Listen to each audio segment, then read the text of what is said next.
बिस्मिल्लाहिर्रहमानिर्रहीम। अस्सलाम वालेकुम। मैं हूँ आयशा ख्वाजा और गौहर के प्लेटफॉर्म पर आपको खुश आमदीद कहती हूँ। Our motto is redefining the geography of education through digital resources for conceptual learning.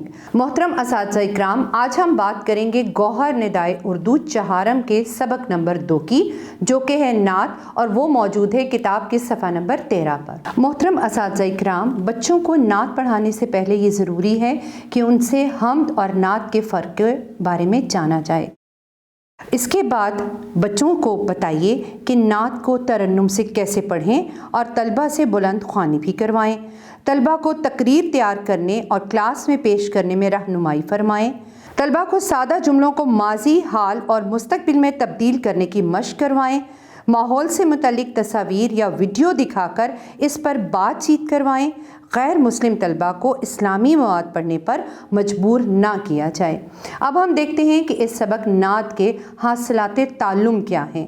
तो इस सबक की तदरीस के बाद तलबा इस काबिल हो जाएंगे कि वो अपना माफ़ियुज़ ज़मीर, रब्त, तरतीब और दुरुस्त लबो लहजे से बयान कर सकें। नज़्म, अशार को नस्र में तब्दील करके लिख सकें। इबारत, चाहे वो नज़्म हो चाहे वो नस्र हो, पढ़कर सवालात के जवाबात दे सकें। मुहावरों को जुमलों में इस्तेमाल कर सकें। किसी भी उन्वान पर मुख्तसर मज़मून, रब्त और तसलसल के साथ लिख सकें। जमात, स्कूल, असम्बली या बज़्म अदब में अपने ख़यालात एतमाद के साथ पेश कर सकें। आराब की तब्दीली से मायने की तब्दीली को समझ सकें। सादा जुमलों को माजी, हाल और मुस्तकबिल के लिहाज से तब्दील कर सकें। इर्द गिर्द के माहौल से मुतालिक बातचीत में हिस्सा ले सकें। उम्मीद है तुलबा कि आपको समझ में आ गए होंगे।